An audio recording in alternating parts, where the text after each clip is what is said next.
शीतल गुण जे मारयो, शीतल प्रभु मुख रंग। आत्म शीतल करवा भणी, पूजो अरिहा अंग।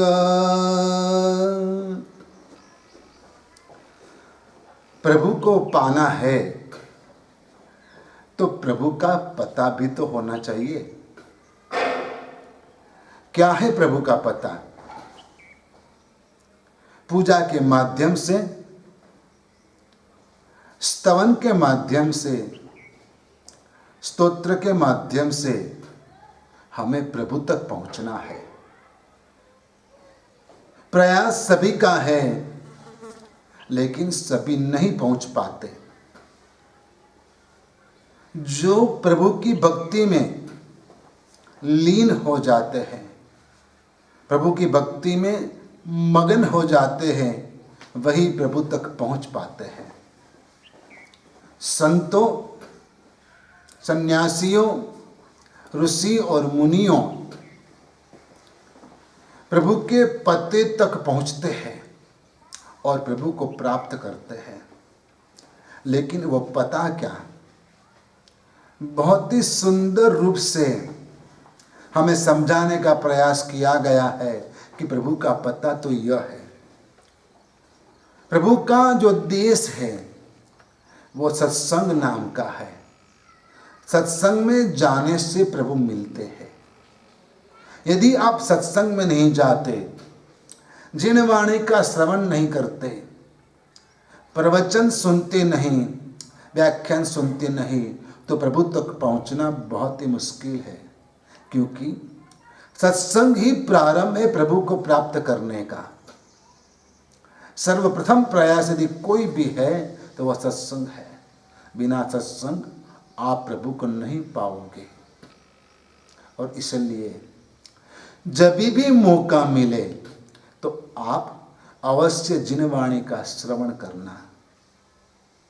आप में यह संस्कार है, आपकी यह आदत है कि कहीं भी प्रभु का मंदिर दिखे, जिन मंदिर दिखे तो आप अवश्य दर्शन करने के लिए जाएंगे। यदि संभव होगा तो आप पूजा भी कर लेंगे।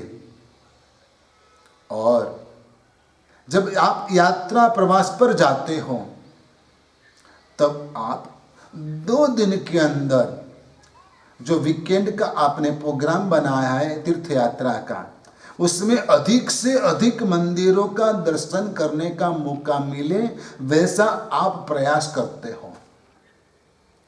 बहुत भागते हो और बहुत सारे मंदिरों में जाके प्रभु के दर्शन करके आप वापस घर आते हो और स्नेही स्वजनों को बोलते हो कि हमने तो 10 मंदिरों में दर्शन किए, 10 तीर्थों की स्पर्शना की, 2 दिन में 2 पंचतीर्थी कर ली।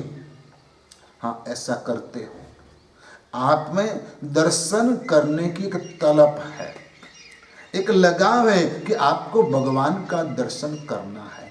लेकिन अब आप में यह तलब होनी चाहिए कि हमें जहीं भी, जब भी गुरु भगवान की वाणी का श्रवण करने का मौका मिले तो वह अवश्य करना चाहिए।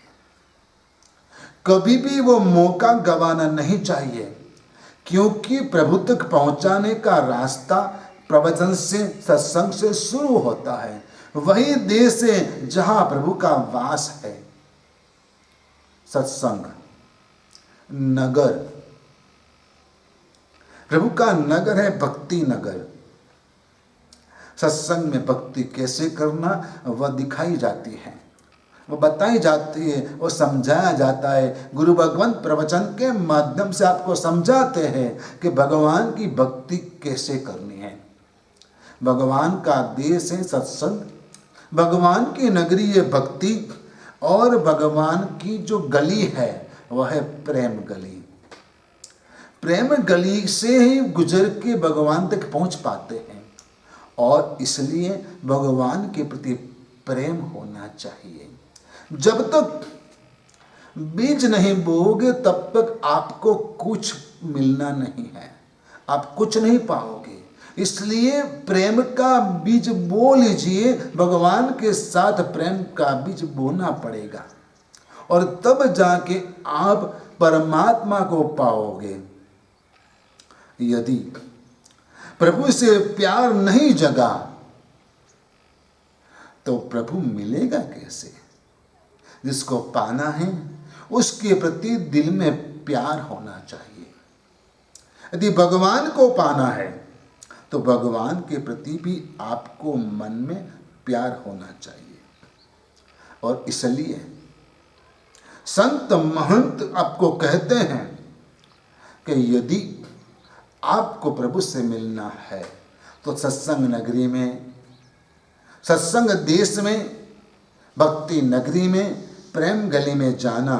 और लेकिन वहाँ पर एक पहरेगिर होगा और पहरेगिर आपको पूछेगा कि क्या आपको दिल के अंदर प्रभु का जो विरह हुआ है, जो वियोग हुआ है, जो विजोग हुआ है, उसकी तड़पन है क्या? प्रभु से मिलने की तड़पन है क्या?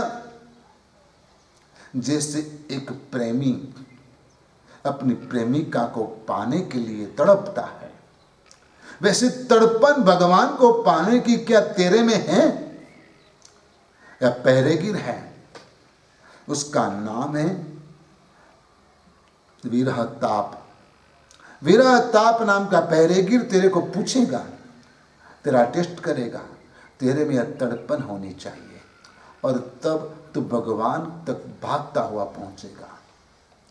जिसमें तड़पन नहीं वो कभी भी भगवान तक पहुंचता नहीं।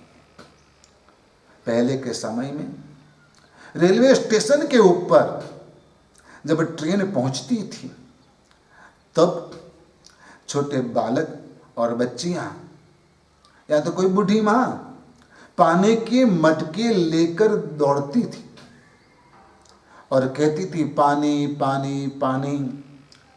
और जिसको भी पीना होता है पानी, वह पानी पी लेते हैं, कुछ पैसे उनको दे देते थे, ऐसा होता था। एक बार एक सेठ जी ट्रेन में बैठकर कहीं जा रहे थे। कोई स्टेशन पे गाड़ी रुकी कुछ समय के लिए, गर्मी के दिन थे और जैसे ही ट्रेन रुकी एक बच्ची छोटी सी मटकी पर एक गिलास रखकर भागती हुई पहुंच गई। पानी पानी पानी, सेठ जी पानी पीना है। और सेठ जी ने वो बेटी को, वो बच्ची को प्रश्न किया, तू एक गिलास का कितना पैसा लेती है? वो बच्ची सेठ के सामने देखती ही रह गई। सेठ कहते हैं, मेरे सामने क्या देखती, जवाब दे, एक गिलास का कितना पैसा लेती है? बच्ची ने जवाब देने के बजाय सामने सवाल किया, प्रश्न किया, सेठ जी क्या आपको सच में प्यास लगी है? सेठ जी बोलते, ऐसा क्यों मुझे पूछ रही है? बच्ची कहती कि आज तक का मेरा अनुभव है, मैंने देखा है कि जो भी लोग आए हैं और जो भी पानी पी जाते हैं वो पहले पानी पी लेते, बाद में पैसे देते हैं। कोई प्यासा आदमी पानी के पैसे नहीं पूछता। मैं आपसे पूछना चाहती हूँ, इसलिए पूछती हूँ कि क्या आपको प्यास लगी है? आप तृषित हो क्या? यदि ऐसा नहीं होता तो आप पहले पानी पी लेते, तृषित होते तो पानी पी लेते, बाद में पैसे की बात करते। इसलिए मैं पूछता हूं, मैंने पूछा आपको, क्या आपको तृषा लगी है? नहीं। बस यही बात है कि आप में तृषा होनी चाहिए या तड़पन होनी चाहिए कि भगवान मुझे कब मिलेंगे, क्यों मैं भगवान से अलग हूं। या तड़पन या विरह ताप नाम का पहरेगिर आपको वहां तक ले जाएगा, भगवान तक। और भगवान का महल जो है वह मंदिर है। भगवान जहाँ रहते हैं वह मंदिर, वह महल है। देश है सत्संग का, नगरी है भक्ति की, गली है प्रेम की, और पहरे गिर है विरह ताप, और महल है भगवान का मंदिर। और साथ ही वो महल की सीढ़ी चढ़नी पड़ेगी, वो सीढ़ी है सेवा की। बिना सेवा किए भगवान तक आप नहीं पहुंच पाओगे, बिना पूजन किए, बिना भक्ति किए आप भगवान तक नहीं पहुंच पाओगे। भगवान तक पहुंचने का यह रास्ता है, और वहां जाके आपको क्या करना है, वहां जाके आपको क्या करना है, तो दीनता के पात्र में मन का मणि रखकर अर्पण करना है। दीनता के पात्र में मन का मणि रखकर, मन का मोती रखकर आपको अर्पण करना है, और तब जाके प्रभु आपका स्वीकार करेंगे। वरना आपको कैसे पहचानेंगे कि आप भगवान के भक्त हो? उनके भक्त हो कैसे पहचानेगा? भगवान के पास जाना है तो उचित वस्त्रों में जाना, पूजा के कपड़े जो होते हैं स्पेशल पूजा के लिए रखे होते हैं वही पहनकर जाना है। कोई भी कपड़े पहनकर मंदिर में लोग चले जाते हैं, इससे लोगों को पता नहीं चलता तो कहां जा रहा है। आपको कपड़े पहनने पर भी कुछ विशेष सोच आती है, विचार आते हैं। कोई तरह के व्यवस्थित विवेक युक्त कपड़े पहने होते हैं, मर्यादा सभर, तब आपके मन के विचार शांत प्रशांत रहेंगे। लेकिन यदि सेक्सी ड्रेस पहना होगा तो आपके मन में ऐसे ही गंदे विचार आएंगे। इसलिए कपड़े भी उचित पहनकर मंदिर में जाना चाहिए। जब भगवान की पूजा करनी है, हमने ये 3 दिनों के अंदर सर्वप्रथम जल पूजा की बात की और जल पूजा के विवरण किया, कुछ उनके श्लोक के अर्थ भी देखे। पूजा पढ़ाई जाती है मंदिरों में। पहले के समय में जब मंदिर में हम जाते थे तब हमने देखा था कि गांव के जेंट्स इकट्ठे होकर मंदिर में पूजा पढ़ाते थे, और उस समय का माहौल बहुत अद्भुत रहता था। लेकिन आजकल महिला मंडली पूजा पढ़ाती हैं, और एक एक संघ में 2-2, 4-4 महिला मंडल होते हैं, और सभी महिला मंडलों में कंपटीशन रहती है कि हमने ज्यादा पूजा पढ़ाई आपसे। कौन ज्यादा पूजा पढ़ाता है, किसको ज्यादा ऑर्डर मिलता है, उस बात की कंपटीशन रहती है। और हमारे मंडल का नाम मंदिर के बोर्ड के ऊपर सर्वप्रथम होना चाहिए। सबसे पुराना तो असली मंडल हमारा ही है, यह हमें सबको दिखाना है क्या? और कई महिला मंडल पूजा का ऑर्डर मिले न मिले अपने अंदर के ग्रुप में से किसी को खड़ा करके भी पूजा रख लेती है। और कभी कभार एक ही मंडल 2-2 पूजा, 3-3 पूजा पढ़ा लेते हैं। 1.5 घंटे में तो पूजा उनकी पूरी हो जाती है। फटाफट जैसे तैसे पूजा पढ़ा के खत्म। ऐसा नहीं करना है। आपको भक्ति भाव से पूजा करनी है।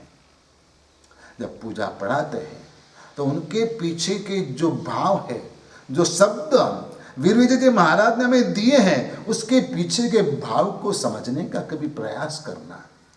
तब आपकी आत्मा को कुछ छुएगा, तब आपको लगेगा कि नहीं, वास्तव में हमें क्या करना चाहिए। शीतल गुण जय मारयो, शीतल प्रभु मुख रंग, आत्म शीतल करवा बणी, पूजो अरिहा अंग। अब चंदन पूजा की बात हो रही है, और चंदन का गुण है शीतलता। चंदन का विलेपन यदि किया जाता है तो उससे शीतलता की अनुभूति होती है। जब कोई तपस्वी तपश्चर्या करते हैं, 8 उपवास, 15 उपवास, मासिक श्रमण वगैरह करते हैं, तब उनके कपाल के ऊपर ललाट के ऊपर चंदन का विलेपन किया जाता है। जब साधु जी भगवंत केश लुंचन करते हैं तब उसके मस्तक के ऊपर चंदन का लेप किया जाता है ताकि उनको शीतलता की प्राप्ति हो। भगवान के सामने चंदन की कटोरी लेकर आपको पूजा करने के लिए जाना है, लेकिन सिर्फ कटोरी यूं ही ऐसे हाथ में पकड़कर मत जाना है। कटोरी थाली में रखकर जाना है, थाली में लेकर जाना है। और कटोरी में इतना केसर चंदन मत भरो कि जिससे वह कभी ढल जाए, गिर जाए। और मैं बताऊं आपको कि कहीं भी केसर पूजा का उल्लेख नहीं है, चंदन पूजा का ही उल्लेख है। और आप लोग केसर पूजा के ही चढ़ावे लेते हो, बोलते हो। और धनवान वैसे 60 लोग पुजारी को स्पेशल ऑर्डर देते हैं कि मेरे को चंदन तू घिस के दे स्पेशल, और मेरी कटोरी में सबसे बढ़िया चंदन होना चाहिए, यानी कि लाल घुम केसर वाला होना चाहिए। वास्तव में चंदन पूजा के अंदर चंदन का ही उपयोग करना है, लेकिन उसको विशिष्ट रूप से संस्कारित करने के लिए थोड़ा सा केसर डालना चाहिए। जैसे कि बच्चे को आप दूध पिलाते हो या तो कभी आप घर में खीर या दूध पाक बनाते हो तो उसमें केसर कितना डालते हो, थोड़ा सा रंग बदल जाए इतना, इससे ज्यादा नहीं, क्योंकि आखिर केसर गर्म है। तो प्रभु की चंदन पूजा में आपको केसर का उपयोग बहुत ही कम करना चाहिए। ज्यादा केसर का उपयोग करने से परमात्मा की प्रतिमा को नुकसान होता है, दाग लग जाते हैं। परमात्मा की प्रतिमा के ऊपर दाग लगते, प्रतिमा खराब हो जाती है। और इसलिए आपको ध्यान रखना है, विवेक युक्त उपयोग करें। जब ये चंदन पूजा पढ़ाई जाती है तब हाथ में एक थाली में चंदन की कटोरी लेकर खड़ा रहना है, और उस वक्त ये दोहा बोला जाता है। पूजा का प्रारंभ इधर से होता है, और यह दोहा इतना प्रचलित हो गया कि जब चंदन पूजा का प्रारंभ होता है सुबह जल्दी में गर्भगृह में, तभी भी यह दोहा बोला जाता है। आपको पता नहीं होगा कि यह दोहा कहाँ से आया, किसने बनाया, लेकिन इधर परमात्मा की यह जो अंतराय कर्म निवारण की पूजा पढ़ाई जाती है उसमें दूसरी पूजा का, चंदन पूजा का यह दोहा है।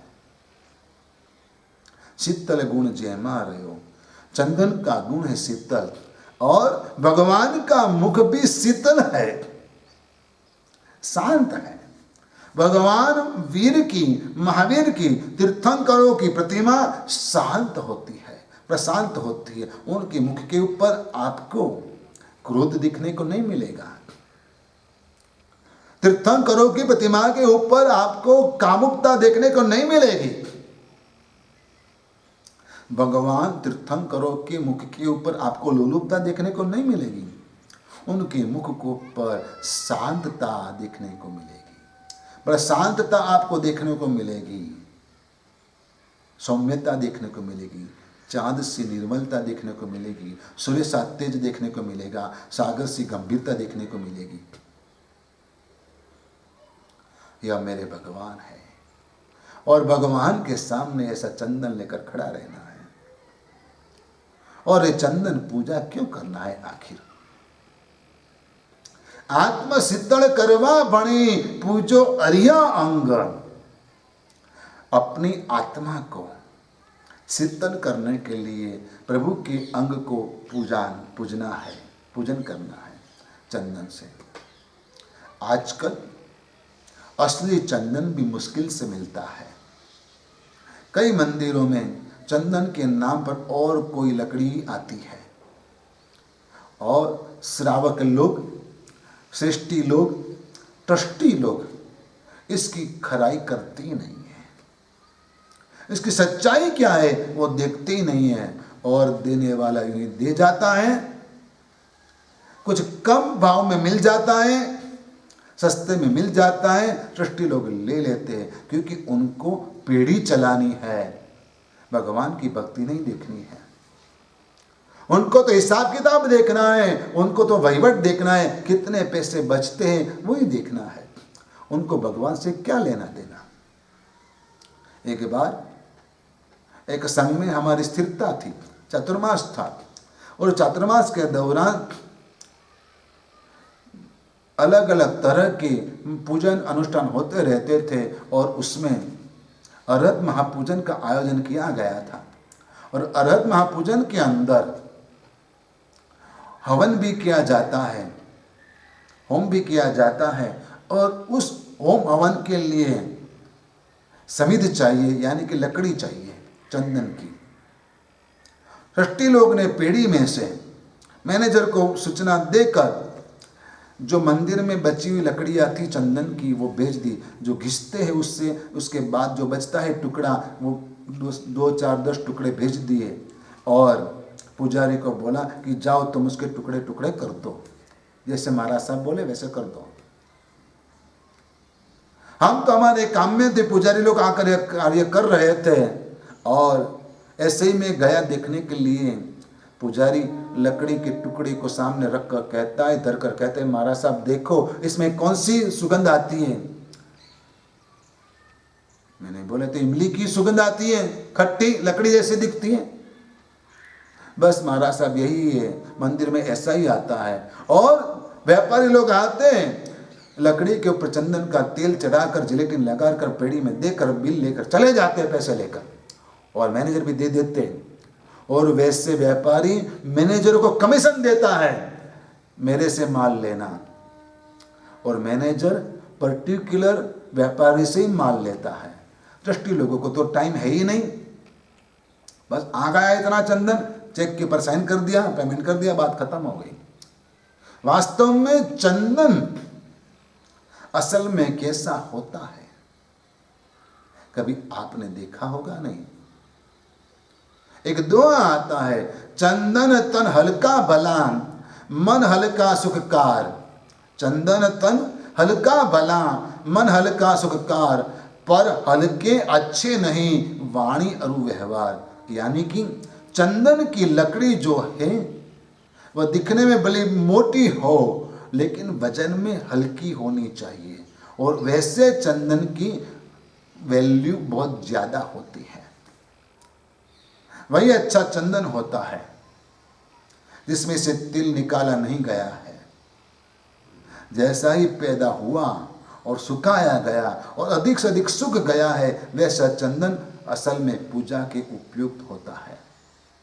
चंदन दर हल्का भला, चंदन ऐसा हल्का होना चाहिए, और वैसे चंदन से पूजा करनी चाहिए।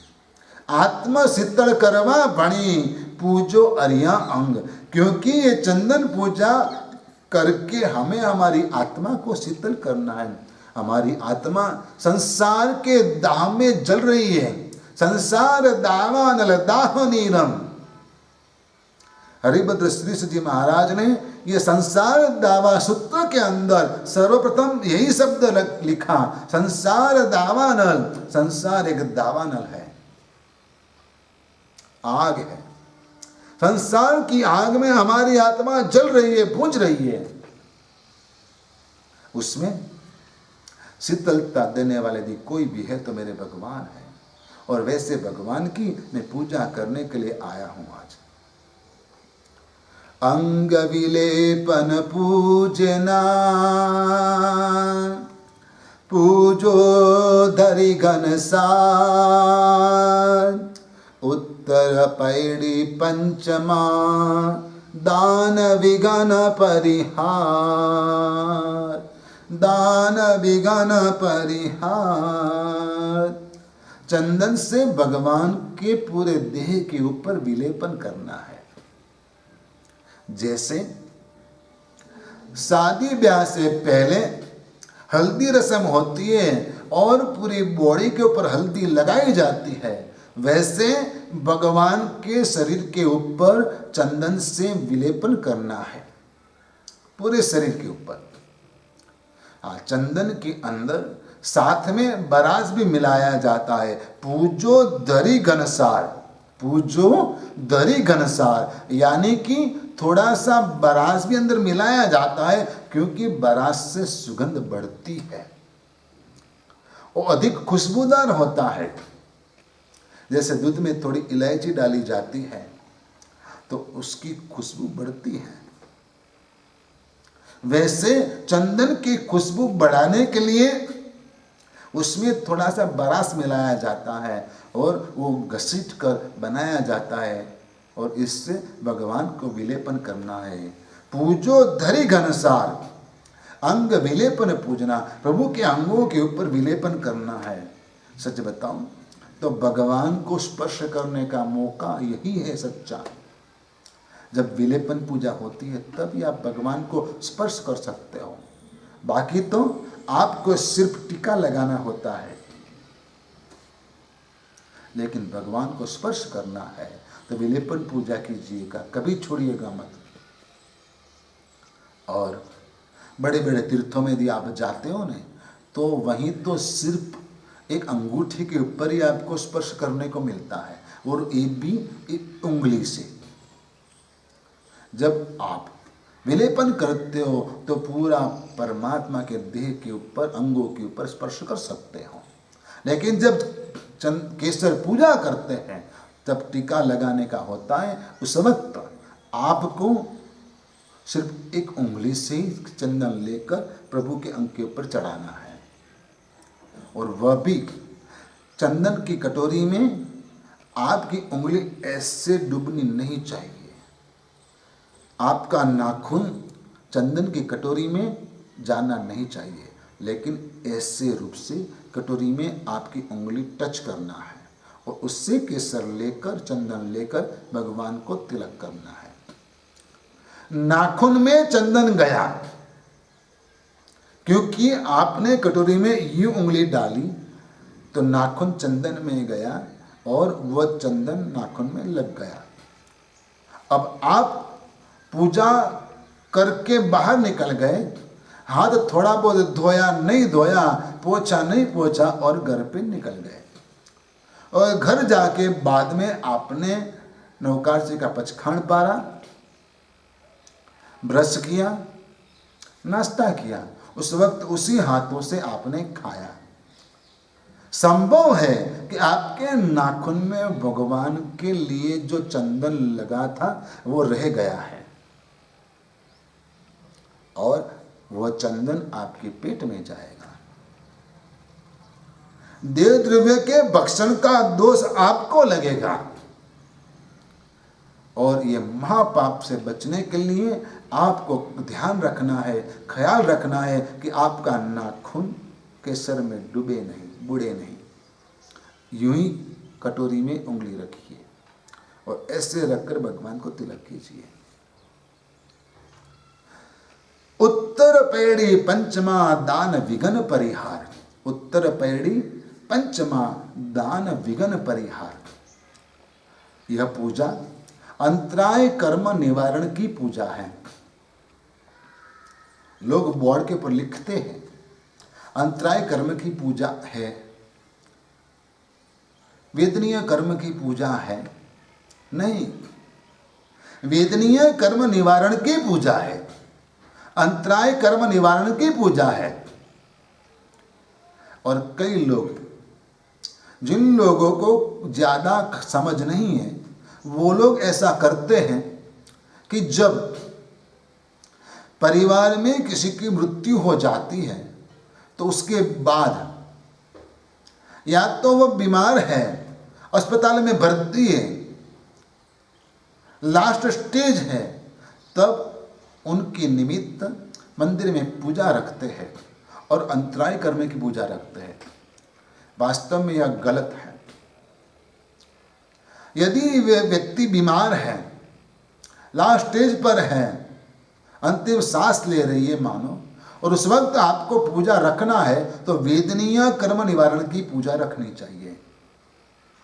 जब आपके धर्म कार्य में अंतराय आता है तब उसको टालने के लिए आपको अंतराय कर्म निवारण की पूजा रखनी चाहिए।